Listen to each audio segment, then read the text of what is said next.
Welcome to the Trump Tourney Tracker. There's Katinka Lingeroth. Welcome to the show. PJ Schuster is here. Hello, Pamela's here. We welcome you to the Friday edition of the Trump Tourney Bo is Tracker. here, the love of my life. She's my former Oh, co-host oh, for really? Kremlin File. Oh, And hi. I saw her name. Well, Great. She should come on the show one of these days. yeah, she should. And anyone who wants to follow anything happening with Ukraine, specifically on military operations, she does an excellent job tracking it daily. Like all day long, she's tracking every single Give me her drone name again attack. because I missed it. Monique Kamara. Monique Amaro. Okay, everyone will follow her as well. And hey, David Brown. Hey, Dana DuPont, and lots of other people joining. Let's get into the Trump Tourney Tracker for day 152 of the Trump administration. There's so much news that I feel like we have to touch on some of that. Let's talk a little bit about Iran. It looks possibly that we'll be heading into conflict without any congressional approval. Could be this weekend, could be longer. What's your take on where we were heading? I think my take is that we are probably, I don't see Netanyahu letting Trump off the hook with this. I don't see this playing out 2 weeks. I think it'll probably be much, much sooner.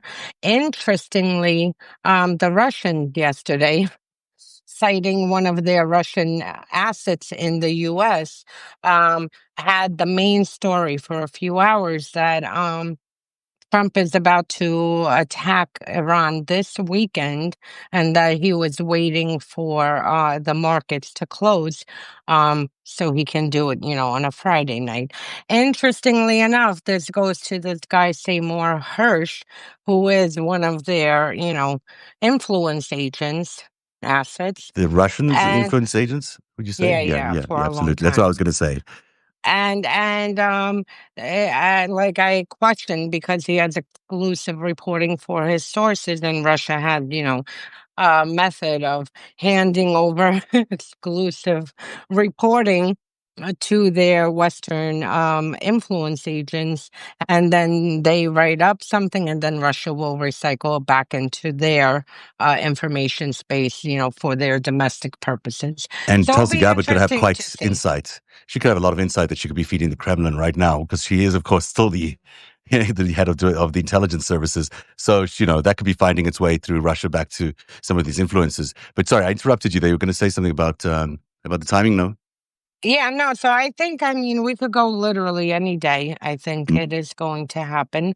Another interesting thing, the New York Post reported what we've been talking about all week, which is that Russia, has launched information operations to divide, and it's Russia and Iran working jointly to divide the MAGA base, and that they've redirected all their bots and trolls.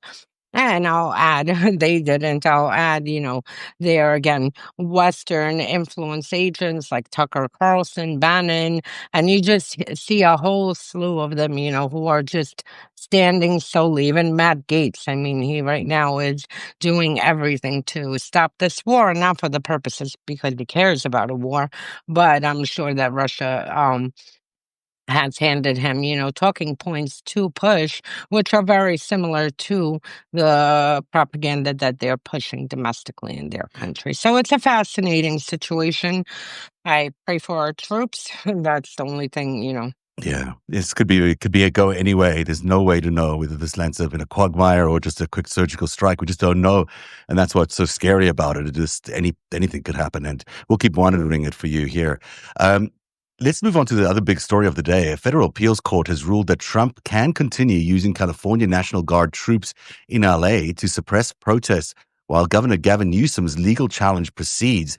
This is a decision by the 3-judge panel, which includes 2 Trump-appointed judges, and it sided with Trump's claim that he acted within his authority under the Insurrection Act. This decision essentially greenlights federal military intervention in a state whose governor opposes it. Almost exact opposite of what the lower court ruling by Justice Breyer came up with. This is the exact opposite of this one. So where are we at now? I mean, Newsom is appealing it, and I'm sure this will end up in the Supreme Yeah, Court. I mean, this is a very dangerous decision because it basically green lights, Trump to use the military against American citizens.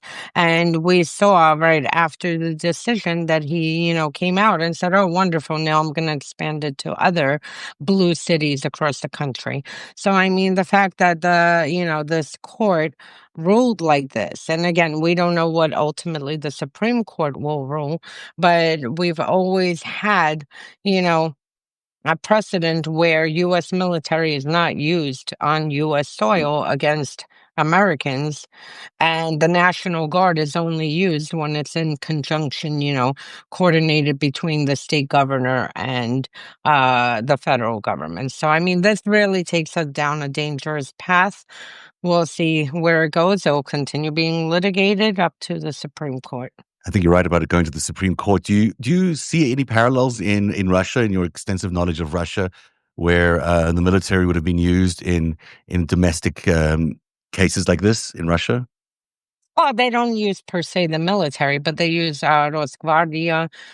They use like they have their secret police. They have FSB. I mean, they have various branches because don't forget, Russia for a century has had this system of a police state.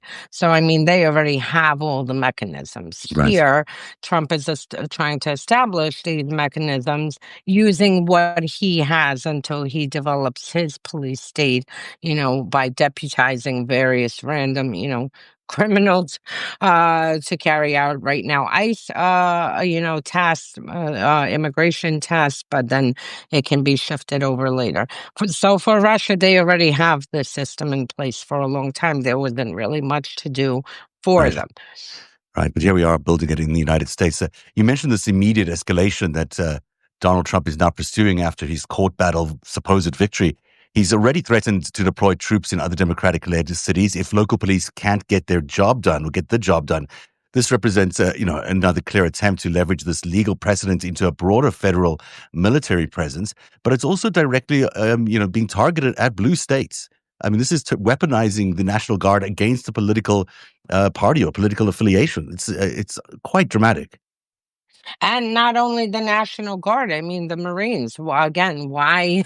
I keep asking this question, why do we have a battalion of Marines, deployed on U.S. soil? And Mm, I mean, apparently, not only, forget even the authoritarian aspect, mm, we're paying upwards of like 100 something million for Marines to be deployed in California to do what? Arrest a veteran? I mean, this is what they did. They arrested a veteran. exactly. And, I'm not arrested, I apologize. They detained a veteran.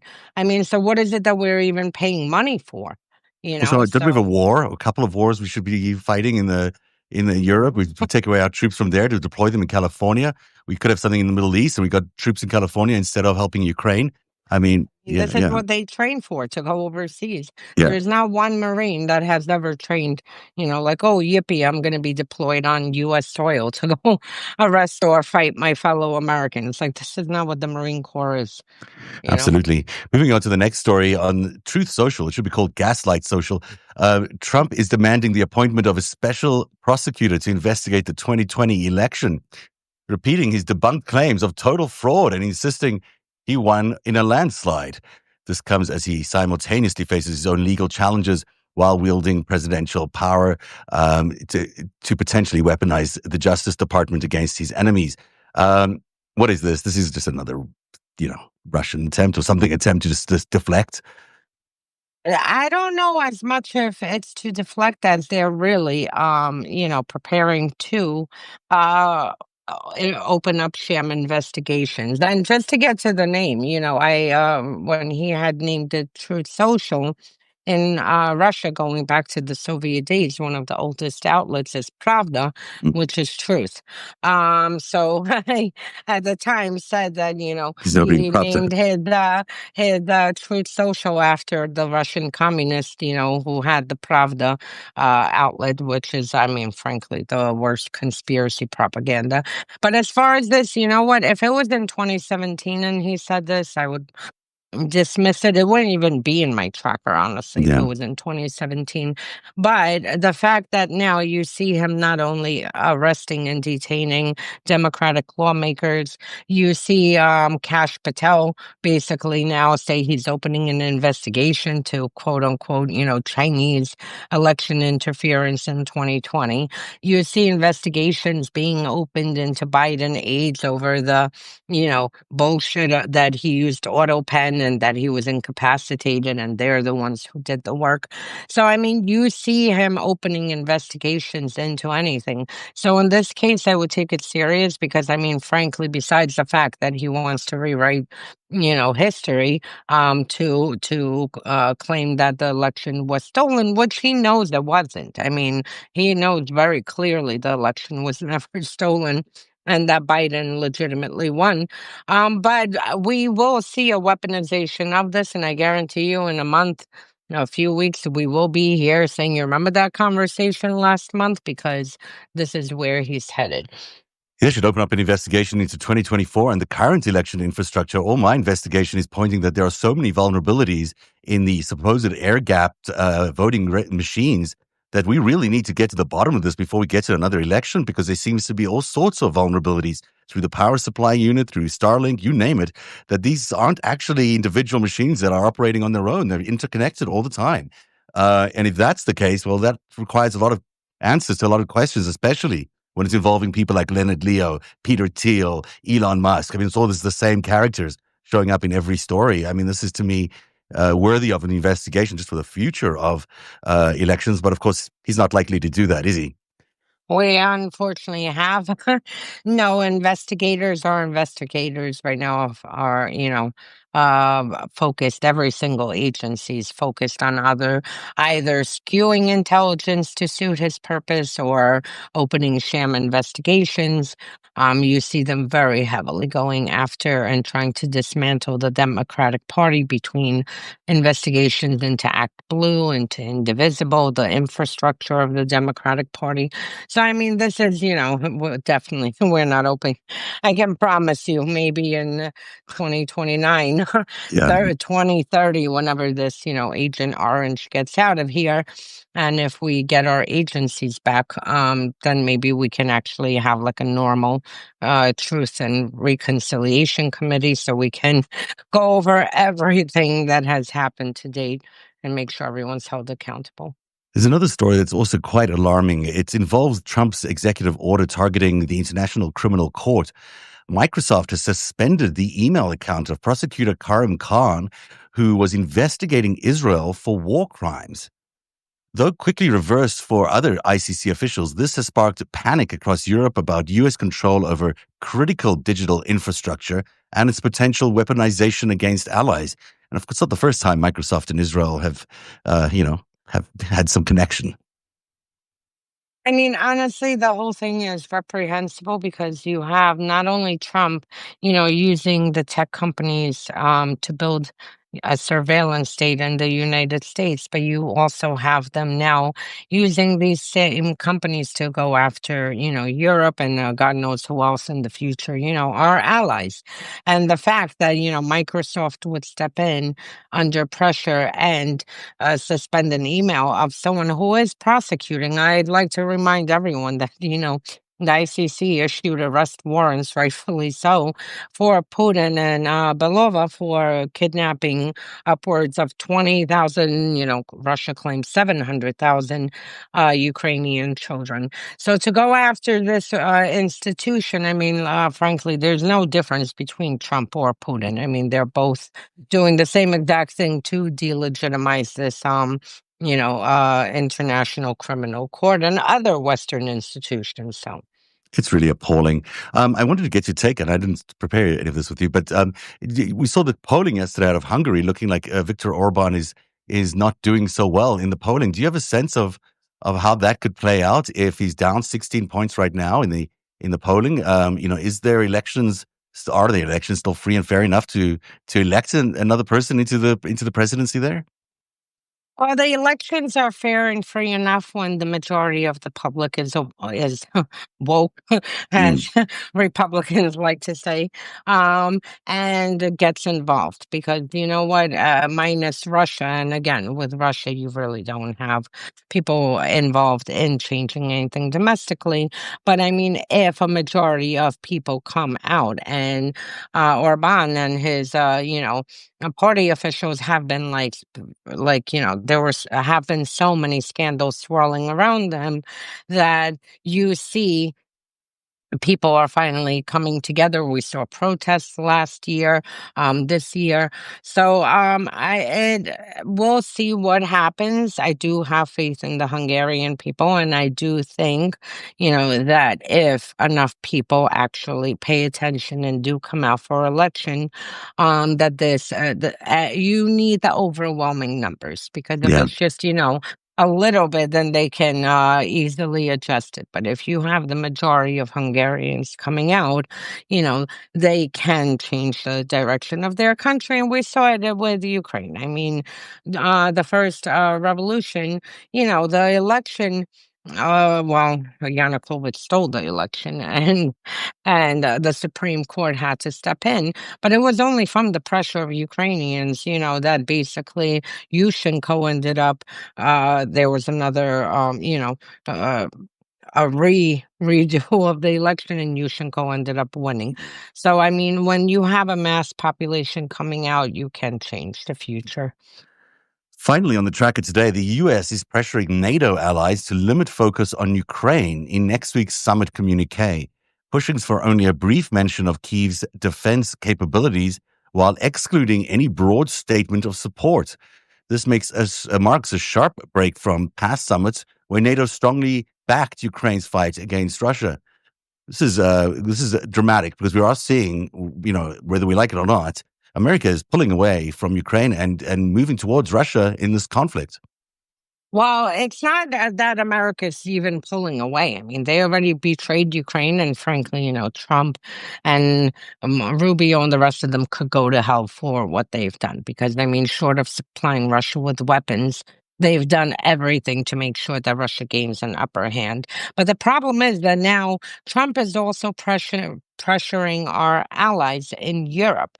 And, my worry was that not only was he going to use tariffs as a way to try to break support and blackmail them, and threaten them to break support for Ukraine, but you see this continuing, pattern that he's trying to interfere. And it's the same that goes with the surveillance and our, tech companies.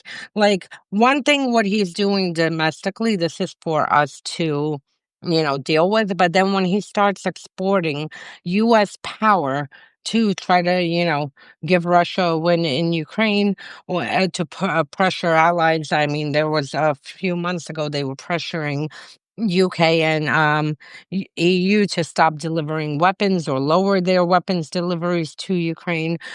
So you see him using the levers of the US government to now do everything to force Europe to try to, push his policies. Is it going to work? No, because I can tell you every single European capital right now is sounding the alarm, and not only sounding the alarm, they're taking steps to secure against a potential Russia invasion into a NATO state. So, I mean, you have Poland, who right now is mining their borders, moving military assets around, and doing everything to secure the borders. You have the Baltics, who have been jointly working together to secure the borders. I mean, you have every country right now doing everything to prevent, a successful Russian attack and invasion of a NATO country. So, Trump can push what they want, but it just shows you where he is. I mean, For it's sure. These just summits, the one we just saw, the one in G7, where he really, he was unstable during that whole meeting, but then he also left early, avoiding any face to face time with Zelensky. Now, on top of that, NATO is going to be lukewarm on its comments around Ukraine. You can really see how Trump is single-handedly, withdrawing from the traditional value-driven alliances that we have, like the G7, which are about liberal democracies, or NATO, which is about our mutual defense. It really is kind of stark the way he's doing this in real time. And just last week, he told Zelensky not to fire at Russian oil and energy resources. And then what does Russia do? It attacks Zelensky's oil resources. This is basically protecting Russia's oil supply. Like, this is unbelievable, considering we're at odds with this country. This is our adversary. Oh, we are. He isn't. Yeah, it's For true. him, this is his ally. And I mean, G7, frankly, thank goodness. I mean, he ran off back to the US because that was, I mean, an embarrassment. He literally just went to lobby for Putin there. Uh, and a little airtime that he got, he stood there trying to lobby for Putin why it should be turned back to G8, lying. I mean, and everyone knows that Russia was kicked out of G8 because of invading Ukraine. Exactly. And he's lying. And I mean, frankly, at this point, it should be the G6, and, and the rest of the members need to reconsider and now remove us out of the equation. But it also goes to something bigger, that at the same time, you have Hexet, who didn't attend the Contact Alliance, which is, 30 plus countries who discuss, weapons allocations for Ukraine. You have the Pentagon, who's discussing withdrawing troops from Europe later on this year, and they want to begin the process. And you have Europe already, coming to the realization that they are going to have to cover what is happening. And things are so stark in Europe, that we had discussed it prior, that Germany, because of the reports they were all getting, Germany is sending 5,000 troops to Lithuania to protect against a potential Wow. invasion. I mean, when has Germany deployed troops? And frankly, I mean, if you were to go back a century ago, you don't want German troops. And the fact that now, they've been always careful of that, not to move their troops around Europe, but they're stepping in to fill the void of what the United States used to do. And then we have the situation where the French might actually be fighting American troops if Trump continues with his annexation of Greenland, Yeah. threats. So, Such dramatic geopolitical shifts happening right before our eyes every day. And we're covering it for you here on the Trump Tyranny Tracker. We're live every day at 2 p.m. And on Tuesday nights, Olga and I host a really exciting seminar series that I hope everyone can join. If you are a paid member of either of our websites, you get free access to this seminar. We're entering the fourth week, but anyone could still join because each unit is self-contained. And this week's going to be really interesting. So I hope everyone joins. There's a form and instructions on how to get involved on both of our sites right now at narrative.org, NARATIV.org, or at the Trump Tyranny Tracker.substack.com. Something like that, right? Yeah. And also Unmasking Russia at .substack.com. Olga, I know you got lots to do this weekend, but I hope you get some time off because you deserve it. And I hope you get to unplug a little bit and enjoy your weekend. And the same to you not at home, happening. everybody. Not happening this weekend unless, well, we do have 100+ degree heat wave coming. So maybe Ooh. they'll knock out our power so I can actually unplug from the computer because of the Scares. power outage. I hope there's no power outage in that temperature. Have a great weekend, everyone. I'll be back in just over 35 minutes with the 5 Stack with Dean Blundell. We'll see you then. Otherwise, stay safe and be smart, and let's get through this together. Have a good day, everybody. Bye. Have a good weekend.